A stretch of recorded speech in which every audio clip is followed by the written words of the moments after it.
ওরে বাবা, এর কেমন ঝড় এলো রে, সব উড়িয়ে নিয়ে চলে গেল। মাথা বাঁচাবো আরে না ঘরের জিনিসপত্র বাঁচাবো, আরে কোনটা ছেড়ে কোনটা বাঁচাই বুঝতে পারছি না। উফ, আমাদের সর্বনাশ হয়ে গেল, সব শেষ হয়ে গেল, সব শেষ হয়ে গেল।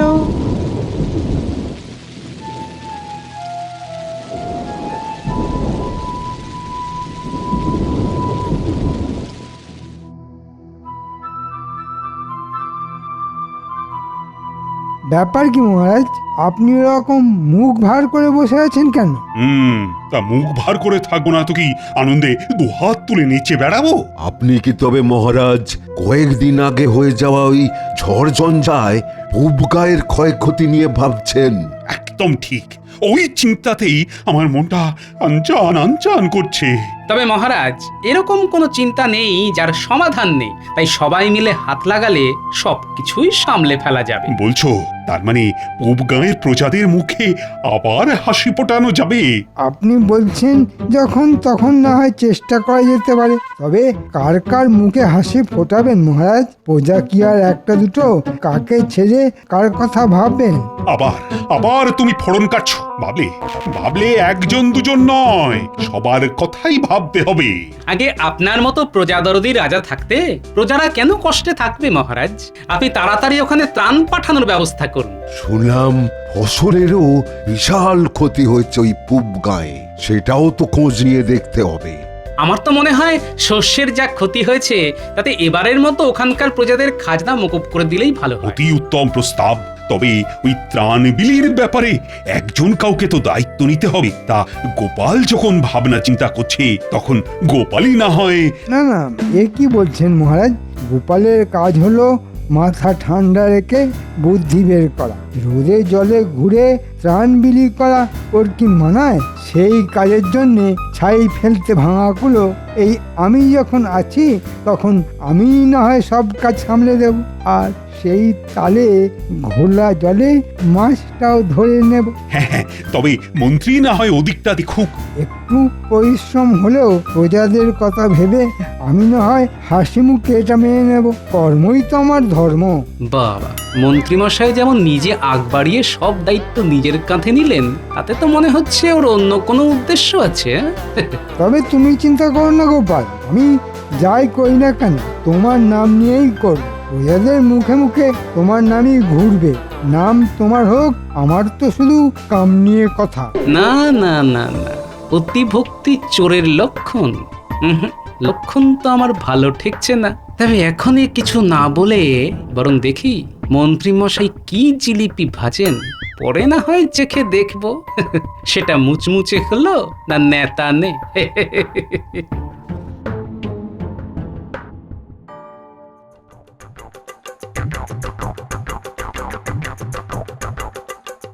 তাই তাই তাই খুব গায়ে যাই, লা লা লা লা লা, লুটে পুটে খাই। ও ফুর্তি যে আর ধরছে না দেখছি। বলি ব্যাপারটা কি? ত্রাণ বিলি করতে হবে, মানে যাকে বলে কোষাগার থেকে মুঠো মুঠো নিয়ে দু চারটে করে প্রজাদের দিতে হবে। মা, এ আবার কি অলক্ষণে কথা? এতে এত আনন্দ পাওয়ার কি আছে? আরে বাবা, কথাতেই তো বলে যত যত কান্না তত তত হাসি, যা টাটকা তাই বাসি। তাই এই ত্রাণ বিলির ব্যাপারটা বাসি হওয়ার আগেই টাটকা টাটকা নিজেরটা বুঝে নিতে হবে। দাঁড়াও দাঁড়াও দাঁড়াও, ফর্দটা লিখে ফেললি। কিন্তু তুমি আবার কিসের ফর্দ বানাবে? জামা, জুতো, আতর, শৌখিন, পাগড়ি। না না না না, কোনোটাই বাদ দেবো না। না না, আর একটু ভেবে দেখি, কিছু যদি বাদ চলে যায়। কেন গো, সত্যি সত্যি বড়সড় দাও মারবে এবার? হ্যাঁ, সে আর বলতে, মহারাজ যা দিতে বলেছে আমি তা দেব না, আর মহারাজ যা নিতে বারণ করেছে আমি সেটা বেশি বেশি করে নেব। বলো কি বলো কি? তার মানে তো একেবারে দুদিক দিয়ে লাভ। হ্যাঁ, সেই জন্যই তো আমি আগ বাড়িয়ে দায়িত্বটা নিজের কাঁধে নিয়েছি গিন্নি। কিন্তু প্রতিবারে যেমন হয় এবারেও তেমন শেষমেশ গোপাল এসে আমাদের বাড়া ভাতে ছাই ফেলে দেবে না তো? তবে শোনো গিন্নি, এবারে আমি এমন একটা ফুন্দি এঁটেছি যে ছাই ফেলা তো দূরের কথা, উল্টে গোপাল মুখে চুনকালি মেখে সারা পাড়া ঘুরবে।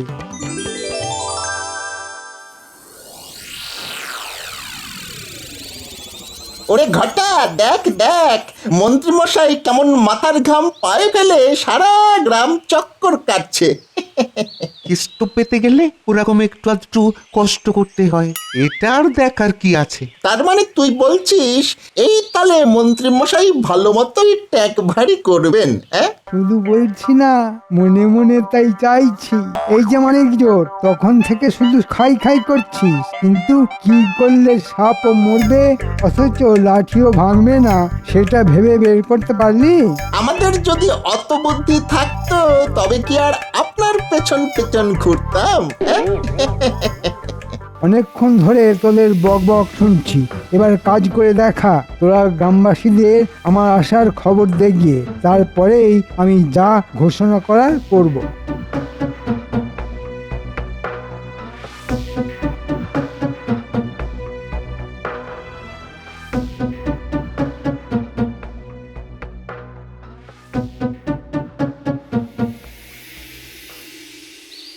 এই যে কে কোথায় আছো? মন্ত্রীমশাই নিজে এসেছেন তোমাদের কথা শুনতে। চটপট চলে এসো, এসো এসো। এই তো মন্ত্রী মশাই এসেছেন, এবার তবে আমাদের কিছু সুরাহা হবে। চল চল, আমাদের ক্ষয়ক্ষতির কথা সব গুছিয়ে বলি। আমার তো মনে হয় আমরা বলার আগে মন্ত্রী মশাই নিজের থেকেই কিছু ঘোষণা করবেন। এই তো আস্তে আস্তে সবাই এসে পড়ছে। ওহ, তোমাদের দেখে, তোমাদের কথা ভেবে আমার মন কেঁদে কেঁদে উঠছে। ইচ্ছে করছে হাত উপর করে তোমাদের সাহায্য করি, কিন্তু সবই কি আর আমার ইচ্ছে অনিচ্ছের ওপর নির্ভর করে? এই রে, মন্ত্রী মশাই মনে হচ্ছে উল্টো সুর ধরেছেন। হ্যাঁ হ্যাঁ, আমারও তো তাই মনে হচ্ছে। তবে শোনো, কে কোথায় কিভাবে কলকাঠি নাচছে।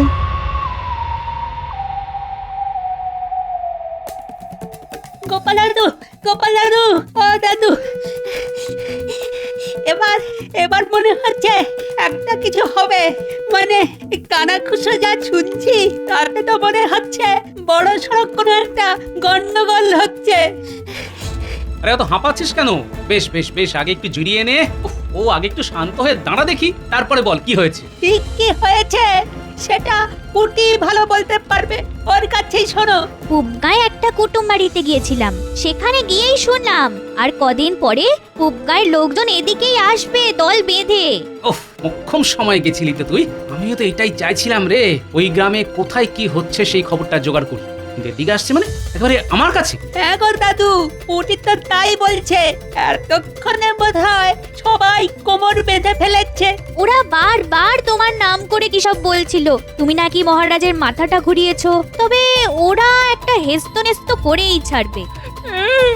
ওগো, এরা আবার এসব কি বলছে গো? হ্যাঁ গো বলি, এ কি সর্বনাশ! বললি কারা সব আসছে? আর কিসের কি হেস্তনেস্ত করবে ওরা? ওগো, তুমি আবার মহারাজের মাথা কবে ঘোরালে? এখন আমাদের কি হবে গো? আরে বাবা, এতগুলো প্রশ্ন যদি তুমি একসঙ্গে করো তাহলে আমি কি করে উত্তর দেবো বলো তো? রান্নাবাটি ছেড়ে তুমি যদি কান্নাকাটি নিয়ে পড়ো তবে তো আমার কারবারে আরো কেরোসিন হয়ে যাবে।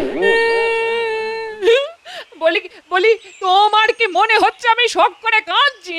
বলি এদিক ওদিক থেকে এসে লোকরা মুখ ঝামটা দেবে আর আমি হাসি হাসি মুখ করে বসে থাকবো?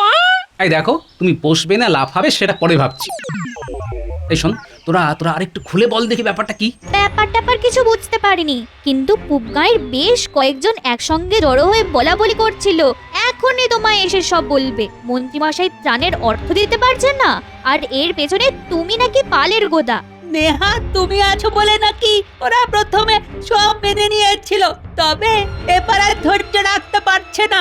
তবে এটা আমি শুনেছি, ওরা বলছিল এমন অসময় মহারাজ কোথায় পাশে এসে দাঁড়াবেন তা নয়, উল্টে তোমার কথা শুনে যা নয় তাই করলো। মন্ত্রীমশাইও নাকি বলেছে তোমাকেই জবাবদিহি করতে হবে। ওরা তাই আগে তোমায় ধরবে, তারপরে সবাই মিলে মহারাজের কাছে যাবে। এই হ্যাঁ রে, ওরা কি খুব রেগেছিল? মানে মাথাটা বেশ গরম ছিল। দাঁড়াও, কি বললি তোরা? অসময়ে পাশে দাঁড়ানো? মন্ত্রী মশাই বলেছে ত্রাণের অর্থ দিতে পারছে না, আর আমি নাকি পালের গোদা। তার মানে মন্ত্রী মশাই ঘোলা জলে মাছ ধরেছে আর আমার নাম করে পিঠ বাঁচানোর মতলব করেছে। ওই দেখ দেখ, নিজের মনেই কেমন যোগ বিয়োগ গুণ ভাগ করছে। দেখ দেখি। ও হ্যাঁ, মনে পড়েছে, অর্থ দ্বিগুণ করে দেওয়া নামে নাকি অর্ধ তোলা হয়েছে গ্রামে। ব্যাপারটা যদি সেই রকমই হয় তাহলে হ্যাঁ, এবার যেন কিছুটা পরিষ্কার হচ্ছে। এই নিজের মনে কি সব ছাইপাশ চিন্তা করে ভিড় করছো বলো দেখি? এবার আর আমি বলবো না গিন্নি, এবার যা বলার মন্ত্রী মশাই নিজের মুখে বলবে। নিজেকে নির্দোষ প্রমাণ করার জন্য দোষীকে দোষ স্বীকার করতেই হবে। তবে তার আগে মহারাজের কাছে একটা খবর পাঠাতে হবে।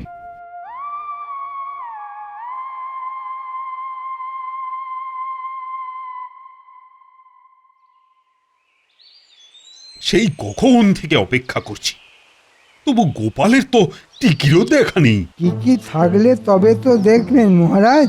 না মানে বলছিলাম যে ওর তো পুরোটাই টাক, তাই টিকি আর পাবেন কোথায়? অথচ আমাকে দেখুন, আপনি ডেকে পাঠিয়েছেন বলে আমি সব কাজ ছেড়ে ছুড়ে আপনার কাছে ছুটে এলাম। সে যাই হোক, কিন্তু সেই মানিক গেল কোথায়? যেমন যা খবর পাঠিয়েছে তাতে তো এতক্ষণে তার এসে পড়ার কথা।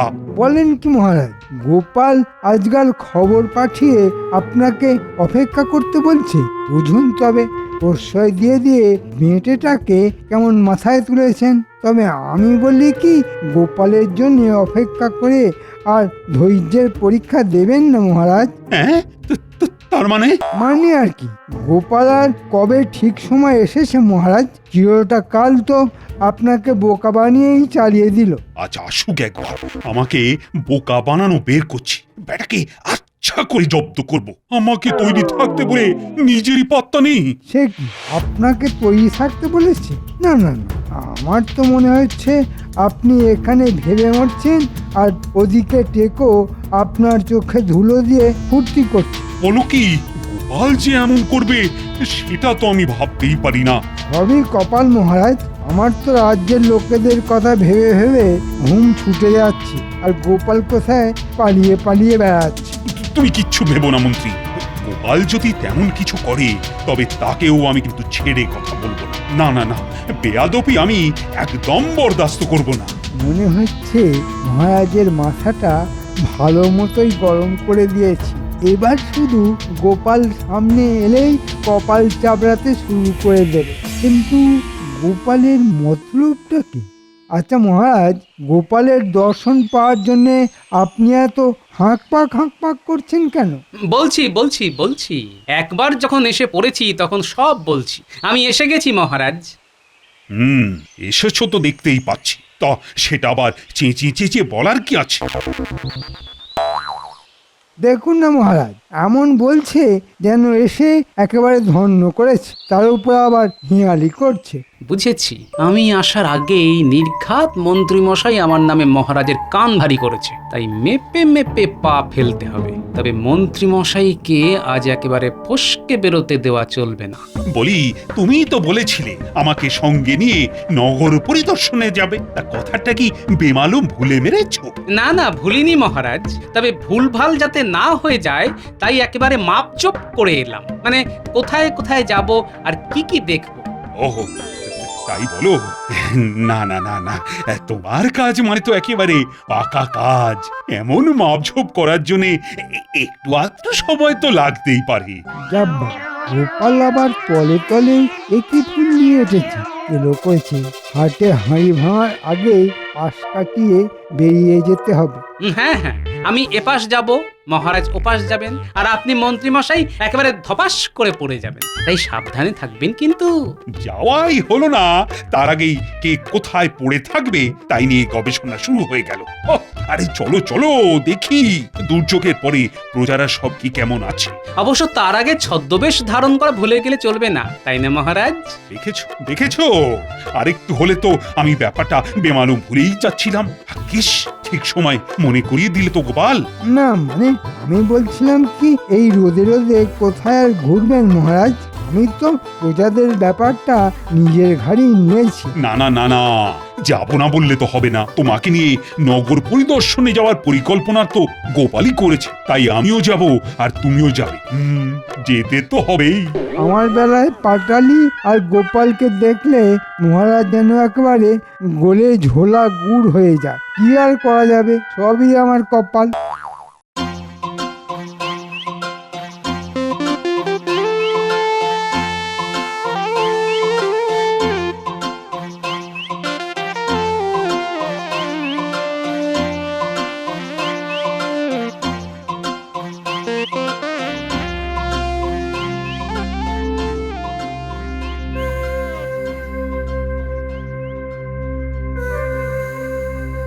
কেমন কি দেখছেন মহারাজ? না না না, দেখে তো তেমন সুবিধের ঠেকছে না। সবাই যেন কেমন মুখ ঝুলিয়ে আছে। তাই তো, কেমন ফ্যাল ফ্যাল করে তাকাচ্ছে। এই যে এটা একটা পূব গাঁ, গোপাল তো বেছে বেছে এমন জায়গায় আনলো মহারাজকে যেখানে সবাইকে গোপালের নাম করে আমি টুপি পরিয়েছি। এদের দুর্গতির কথা জানলে যে মহারাজ আমাকে আত্মহরা করে দেবেন। না, ভাবগতিক তো আমার ভালো ঠেকছে না। কি ব্যাপার মন্ত্রী, এদের কাছে কি আমার ভর্তুকির অর্থ এসে পৌঁছয়নি? কেন পৌঁছাবে না মহারাজ? ভালো করে দেখুন, ওরা ফ্যাল ফ্যাল করে তাকাচ্ছে না ফিক ফিক করে হাসছে। আমি তো চোখে কানে শুধু হাসি দেখছি আর হাসি শুনছি। তাই নাকি? এই রে, মন্ত্রী তো আবার আমার সব গুলিয়ে দিল। এই তুমিও কি তাই শুনছো নাকি গোপাল? দাঁড়াও বাছাধন, তোমায় আমি শোনাচ্ছি। এই যে ভাই শোনো,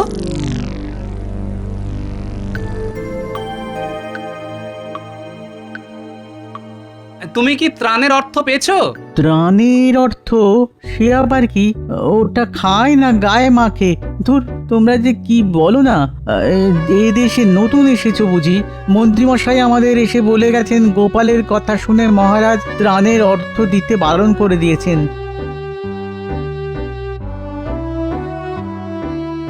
সে কি কথা? অদ্ভুত ব্যাপার তো। আমি আবার ত্রাণের অর্থ দিতে বারণ করলাম কবে? আর এর মধ্যে গোপালই বা এলো কোত্থেকে? কোথা থেকে এলো আর কিভাবে এলো সেটা তো ক্রমশ প্রকাশ্য মহারাজ। ও ভাই, বলি এমন মনমরা কেন তুমি? মহারাজ যে ক্ষতিপূরণের অর্থ দিলেন তা যথেষ্ট নয় বুঝি? মহারাজ আবার কবে কি দিলেন? উল্টে আমরাই তো খাজনা দিতে গিয়ে সর্বশান্ত হয়ে গেলাম। মন্ত্রীমশাই তো বললেন গোপাল নাকি মহারাজকে বুঝিয়েছে বন্যাই হোক বা খরা, খাজনা আদায় বন্ধ করা যাবে না। এই মন্ত্রী তোমাদের দিতে বললো আর তোমরা দিয়ে দিলে? খালি বানিয়ে বানিয়ে কথা বলা। যাও, পালাও এখান থেকে।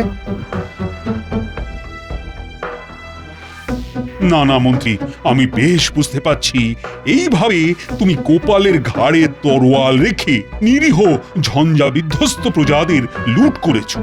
এখানেই শেষ নয় মহারাজ, চোখ কান খোলা রাখুন, আরো কত কি শুনবেন দেখুন।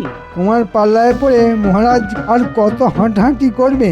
না না মহারাজ, এই সব সাজানো কথা শুনে কান গরম না করে রাজসভায় ফিরে প্রাণটা ঠান্ডা করবেন। চলুন। তুমি থামো মন্ত্রী, আমি আজ শেষ দেখে ছাড়বো। গোপাল, চলো দেখি আর কার কি বলার আছে।